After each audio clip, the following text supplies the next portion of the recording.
자, 그러면 이제 간단하게 지금까지 했던 거 다시 한번 전체적으로 정리를 해보면서 설명을 좀 드려보도록 하겠습니다. 자, 링크드 리스트부터 이제 정적 할당부터 이제 링크드 리스트까지 우리가 이제 작업을 해봤는데, 자, 여러분들 동적 할당을 모르던 시대의 장바구니가 뭘까요? 자, 세 가지 버전의 장바구니가 있대요. 우리가 동적 할당을 모르던 시대의 장바구니는 크기가 어땠냐면, 일단 작은 장바구니가 있고, 그 다음에 큰 장바구니가 있어요. 이런 식으로. 그러면 여러분들이 예를 들어서 쇼핑몰을 갔는데, 쇼핑몰을 가서 내가 그날 장을 적게 볼 거다 하면 뭘 들고 가면 된다? 작은 장바구니를 들고 가면 되는 거고, 만약에 여러분들이 그날 장을 잘 많이 볼 것 같아요. 그러면 어떻게 되는 거예요? 큰 장바구니를 들고 가면 되겠죠. 그죠? 이해되시죠? 자, 근데 얘 같은 경우는 단점이 뭐예요? 막상 쇼핑하러 갔는데 여러분들이 물건을 많이 받아봐야 된대요. 그러면 당연히 작은 장바구니로 여러분들이 들고 가게 되면 물건을 더 많이 못 담기 때문에 낭패를 보겠죠. 마찬가지로 큰 장바구니를 가져가면 얘는 뭐예요? 막상 쇼핑을 하려고 하니까 여러분들이 담을 물건이 별로 없어요. 그러면 굳이 큰 걸 가져갈 필요가 있다 없다? 없다라는 거죠. 자, 그래서 이걸 뭐라고 하냐면 정적 할당이라고 얘기를 하는 거고요. 그 다음에 이걸 뭐라고 한다? 동적 할당이다 라고 얘기를 하는 겁니다. 뭔 말인지 이해되시죠? 자, 정적이라는 건 뭐예요? 메모리가 정적이다라는 거죠. 얘는 사전 신고 제도라고 말씀드렸습니다. 즉, 사전에 미리 정해진 대로만 이제 실행을 할 수가 있는데, 그러니까 배열을 몇 개, 즉 배열에 몇 개를 담을지 개발자가 미리 정해야 된다 했잖아요, 사이즈를. 그러면 한번 정해지면 프로그램이 끝날 때까지 걔는 끝까지 가는 거예요. 자, 정적 할당의 단점이 뭐죠? 얘는 유연하지 못하다라는 단점이 있어요. 그런데 우리가 이제 동적 할당이라는 개념에 대해서 배웠기 때문에 뭐가 가능하죠? 일단 쇼핑을 하기 전에 얘를 장바구니를 들고 갈 필요가 없어요. 그러니까 장바구니를 들고 갈 필요가 없다는 게 뭐예요? 그러니까 막상 일단 여러분들이 쇼핑몰을 갔어요. 자, 쇼핑몰을 갔습니다. 자, 쇼핑몰을 가가지고 거기서 견적을 내리면 되는 거예요. 예를 들어서 여러분들이 오늘 장을 많이 보겠다. 그러면 어떻게 하면 된다? 즉석에서 장바구니를 만들어내면 되겠죠. 그렇죠?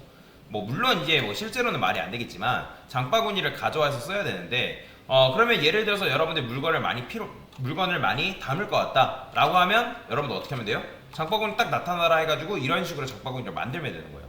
그러면 이런 식으로 딱 정해진 장바구니와 내가 필요할 때 생성할 수 있는 장바구니, 필요한 만큼에 담을 수 있는 크기만큼 담을 수 있는 장바구니 둘 중에 뭐가 좋다? 당연히 얘가 훨씬 더 좋은 거죠. 그죠? 그러니까 자료 구조라는 게 결국 그런 겁니다. 모든 사람은 결정장애가 있는 거예요. 자, 결정장애가 있다는 게 무슨 말이냐면, 여러분들이 배열의 크기를 누가 정해요? 정적 할당 같은 경우는 개발자가 정하는 거죠. 그죠? 개발자가 어떤 식으로 정해요? 여러분들이 여기다가 뭐 int arr, 그 다음에 여기다가 뭐 300, 자, 이런 식으로 썼어요. 그러니까 이렇게 여러분들이 메모리를 정해야 된다라는 거죠. 그죠? 그러니까 이런 선택을 개발자가 해야 되잖아요. 그래서 개발자는 이런 선택을 하고 싶을까요? 사실 하고 싶지 않아요. 왜? 100으로 잡자니 정 같고, 그렇다고 해서 뭐 200이나 300으로 잡자니 너무 많은 것 같고, 그렇기 때문에 뭐 결정장애를 가지고 있기 때문에 개발자는 이런 선택을 별로 하고 싶지 않다라는 거죠. 그죠? 그래서 자료 구조라는 거는 결국에는 이런 결정 장애로부터 벗어날 수 있게 도와주는 거예요. 실제로 그렇습니다. 자료 구조는 오직 이것 때문에 존재하는 거거든요. 이런 선택을 피할 수 있게끔 도와주는 거예요. 여러분들 인도 가보면, 인도는 요즘 많이 사라지긴 했지만 옛날에 뭐가 있었어요? 인도에는 계급사회 카스트 제도라는 게 있었습니다. 그러면 이제 카스트 제도 같은 경우는 어때요? 한번 딱 신분이 정해지면 바꿀 수가 없잖아요. 그렇기 때문에 메모리도 마찬가지예요. 여러분들이 메모리를 할당받을 때 굉장히 신중하게 메모리를 할당받아야 된다는 거죠. 근데 동적 할당 같은 경우는 어때요? 얘 같은 경우는 일단 뭐예요? 상황 보고 결정하면 되는 거잖아요. 근데 얘도 단점이 있어요. 물론 정적 할당보다 동적 할당이 좋은 건 맞습니다. 근데 얘도 해결되지 않는 그런 단점이 있어요. 뭐죠? 자, 일단 마트가 있어요. 여기서 여러분들이 그 마트를 보고 바로 물건을 살 수 있을까요? 아니에요. 못 사요. 왜 그러냐면, 일단 물건을 담으려면 내가 그 물건을 얼만큼 담을지에 대한 부분들을 계산을 해야 되잖아요. 그죠? 그 다음에 그 마트를 다 돌아다녀 보니까, 내가 이만큼의 물건이 필요하겠네. 그죠? 그러면 그 물건이 필요한 만큼의 장바구니를 여러분이 생성을 해야 된다는 거죠. 그죠? 그러니까 마트에 들어가자마자 느낌 딱 받아가지고 오늘 느낌에는 많이 살 것 같다. 딱 하고 만들 수 있는 게 아니라는 거죠. 왜냐면 얘도 기회가 몇 번밖에 없어요. 정적 할당도 마찬가지고 동적 할당도 마찬가지고 기회가 단 한 번밖에 없어요. 와일드 카드입니다. 와일드 카드. 왜? 한번 메모리를 할당 받으면 어떻게 된다 했죠? 정해지면 바꿀 수 있어요, 없어요? 바꿀 수 없다고 말씀드렸잖아요. 한번 여러분들이 메모리상의 장바구니를 딱 생성하는 순간 바꿀 수가 없단 말이에요. 그죠? 그러면 자, 여러분들이 장바구니를 또 만들면 되는 거 아니냐라고 할 수 있지만 새롭게 만들게 되면 이건 뭐예요?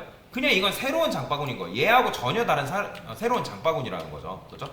그렇기 때문에 이렇게 장바구니가 만들어지면 이걸 다시 복사해서 넣어야 되기 때문에 굉장히 불필요한 작업을 해줘야 된단 말이에요. 이해되시죠? 자, 그래서 장바구니를 2개 만드는 게 귀찮아요. 즉 하나 만들 때 제대로 만들면 되겠죠. 자, 결국에는 이 동적 할당도 결국에 뭐예요? 여러분들의 판단을 유보시킨 거죠. 언젠가는 판단이라는 걸 해줘야 된다는 거죠. 그래서 가장 좋은 게 뭐예요? 고객한테 물어보는 거예요. 자, 고객한테 당신 몇 명 입력 받을래요? 물어봐서 그거대로 만드는 거예요. 근데 사실 이것 또한 뭐예요? 선택을 개발자가 한 게 아니라 누구한테 미룬 거죠? 고객한테 미룬 거잖아요. 그러면 고객도 이러한 선택을 하는 걸 좋아할까요? 아니야, 별로 좋아하지 않습니다. 고객 입장에서도 이런 식으로 한 번에 딱 정해지는 이런 장바구니는 별로 좋아하지 않는다는 거예요. 자, 또 하나 마찬가지예요. 여러분의 판단에 의해서 이만큼 메모리를 할당 받았는데 내 예상이 틀렸던 거예요. 근데 예측이 틀렸다고 해가지고 프로그램이 막 돌아가고 있는 중간에 예측이 틀렸으니까 여러분들 얘를 바로 바꿀 수 있을까요? 당연히 불가능한 거죠. 그죠? 그래서 결국에는 뭐예요? 얘도 2번째 장바구니, 즉 동적 할당의 한계다라고 보시면 돼요.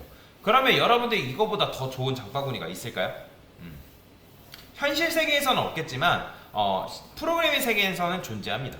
가장 좋은 장바구니는 개발자도 고객도 결국에는 선택을 하지 않는 그런 구조를 만드는 거예요.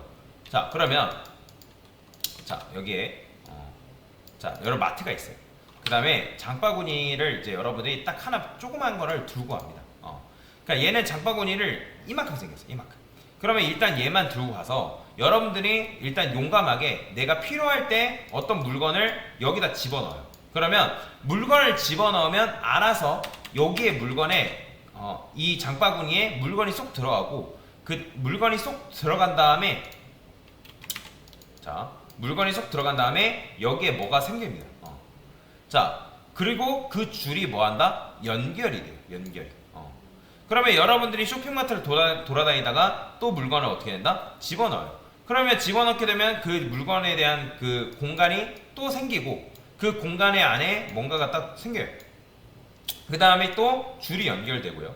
그 다음에 여러분들이 또 뭐 만들었어요. 그러니까 물건을 또 담았어요. 그럼 또 물건 담은 만큼 공간이 계속 생기는 거예요. 그 다음에 물건이 속 들어가는 거고. 그러니까 이런 식으로 계속 이어진다고 해볼게요. 그러면 이어진다고 하면 있는데 얘는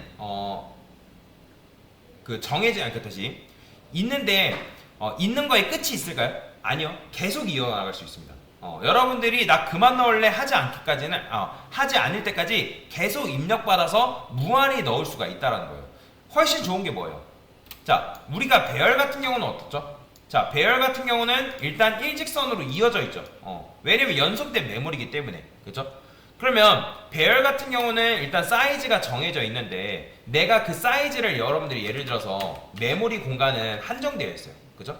메모리 공간은 한정되어 있는데 여러분들이 정적 할당을 이용하던 동적 할당을 이용하던 정해져 있는 메모리를 벗어나는 것만큼 이런 식으로 메모리를 할당받았어요. 그러면 이걸 사용할 수 있어요, 없어요?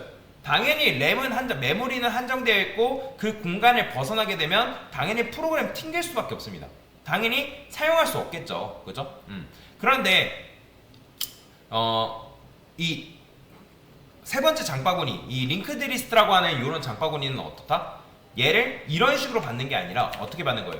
잘라다가 이 공간 안에서 주어진 공간에서 이런 식으로 계속 담는 거죠. 그죠?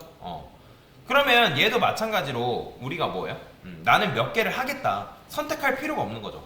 왜냐면 내가 입력받은 것만큼 메모리를 할당받을 수 있기 때문에 굉장히 효율적으로 메모리를 사용할 수가 있다는 거예요. 그렇기 때문에 지금 제가 말씀드린 요런 식의 세 번째 장바구니가 훨씬 더 좋은 거다라는 거예요. 즉, 개발자든 사용자든 선택을 할 필요가 없는. 이해되시죠? 그러니까 넣으면 늘어나는 거예요. 넣으면. 그런데 자, 맞춰보세요. 지금 우리가 하려고 하는 요 링크드 리스트라는 녀석에 대한 장바구니는 단점이 뭘까요? 여러분들, 일단 공간을 효율적으로 쓴다는 장점이 있어요. 그쵸? 공간을 굉장히 효율적으로 씁니다. 그런데 이 녀석의 단점은 뭐예요? 여러분들, 자, 지금 얘네들을 우리가 원래 같은 경우는 배열로 잡았잖아요. 정적 할당이라든 동적 할당이든 배열로 잡았는데, 자, 지금 얘가 첫 번째 공간 1번째 뭐 0번째를 합시다. 0번째, 1번째, 2번째, 3번째, 4번째를 하더라도 우리가 이 포인터 변수를 통해서, 어떤 특정 포인터 변수를 통해서 이 0번째 공간 찾아갈 수 있다 없다? 당연히 찾아갈 수 있겠죠. 그런데 여러분들이 내가 이 녀석 갖다가 세 번째 얘가 이제 세 번째래요. 세 번째 가고 싶다 해가지고 얘한테 갔다가 얘한테 바로 갈 수 있을까요? 불가능합니다. 불가능해요. 안 됩니다. 여러분들이 배열 같은 경우는 내가 어떻게 할 수 있어요? 배열은 이렇게 돼 있을 때, 뭐 끊어서 만다 했을 때 우리가 특정 포인터 변수를 통해서 여기 갔다가 얘 여기 접근했다가 여기 접근하는 거 가능하단 말이에요. 그죠? 근데 얘는 이제 이런 식으로 접근해서 가는 게 당연한데, 다시 이렇게 해서 가는 게 가능한데, 얘는 어떻다? 얘는 특정 지점으로 가는 게 불가능합니다. 얘는 어떻게 해야 되냐면, 여러분들이 내가 세 번째 칸, 또는 여러분들이 가고자 하는 칸이 한 20몇 번째 칸이래요. 그러면 여러분들이 어떻게 가야 되냐면, 얘가 뭐 20몇 번째 칸이라면 여기를 다 들려야 돼요. 하나, 둘, 셋, 넷, 다, 뭐 이런 식으로 하나하나 다 들려야지만 여기로 도달할 수가 있는 거예요. 이해되죠? 그러면 이 녀석은 특정 칸으로 가는 게 빨라야 들려요? 굉장히 빠르죠. 그죠? 여러분들이 아파트 108동을 가기 위해서 101동, 102동, 103동 순서대로 가나요? 아니죠. 그냥 108동 주소만 알면 그 주소로 가면 되는 거잖아요. 그죠? 근데 얘 같은 경우 어떻다? 순서라는 게 있어요, 없어요? 얘 순서 있나요? 없어요. 순서 없잖아요. 순서가 없기 때문에 우리가 지금 뭐 한 거예요? 그 안에 만들어 놓은 주소 전용 변수를 통해서 누가 1등, 2등, 3등이다 연결을 지어준 거잖아요. 그죠? 그러면 일단은 어떠한 주소를 가지고 1등으로 갈 수는 있어요. 근데 1등을 통해서 2등 갈 수 있다? 없다? 가능하죠. 3등도 가능합니다. 근데 여러분들 얘를 통해서 마지막으로 가려면 어떻게? 한 번에 갈 수 있다 없다? 불가능해요. 한 번에 가는 게 불가능합니다. 근데 일단 이렇게 하면 유연한 거라는 거예요. 무한히 추가할 수도 있고 굉장히 효율적으로 메모리를 관리할 수 있기 때문에 굉장히 좋은 거예요. 그렇기 때문에 얘는 적절한 상황에 맞게 쓰면 되는 거예요. 자, 그렇게 되면 우리가 만든 링크드 리스트는 이게 하나거든요. 그러니까 이런 걸 뭐라고 하냐면 노드라고 합니다. 노드. 노드. 이런 식으로 생성되어 있는 거를 뭐라고 하냐면 노드라고 해요. 그래서 이제 0번째 노드, 1번째 노드, 2번째 노드. 그러니까 얘를 이제 링크드 리스트라고 얘기하는데, 지금 우리가 만든 링크드 리스트는 요게 한 개예요. 그죠? 근데 이거로는 두 개 못 만들까요? 두 개 만들 수 있어요. 이런 식으로. 자, 이런 걸 뭐라고 하냐면 트리형 자료 구조라고 합니다. 트리형 자료 구조. 그러니까 이런 식으로도 여러분들이 만들 수가 있어요. 그러면 네이버에서 여러분들이 사과라고 검색하면 그게 0. 몇몇 초 만에 검색이 된다. 그거는 자료 구조를 통해서 초고색 검색이 가능하게끔 만들어놨기 때문에 그런 겁니다. 뭐 이 트리 개념은 나중에 뭐 알려드리긴 하고요. 일단 지금 우리가 링크드 리스트라는 걸 배우는 이유가 뭐다? 사람 입력받을 때, 야, 너 몇 명 입력받을래? 해요, 안 해요? 지금 안 하죠. 그냥 우리가 이제 이름과 나이만 딱 입력받고 끝나잖아요. 그죠? 고객이 뭐 누를 때까지? 0을 입력할 때까지. 그래서 이걸 하려면 우리가 뭘 이용해야 된다? 말록을 통해서 한 번에 여러 번 받는 게 아니라 끊어서 딱딱딱 받아야 되는 거죠. 그 다음에 이 사이를 어떻게 이어주는 작업을 해줘야 된다는 거예요. 그래서 여러분들이 이것만 내가 능수능란하게 다룰 줄 안다 라고 한다면 여러분들이 링크드 리스트 개념은 끝난 거다 라고 보시면 돼요. 뭔 말인지 이해되시죠?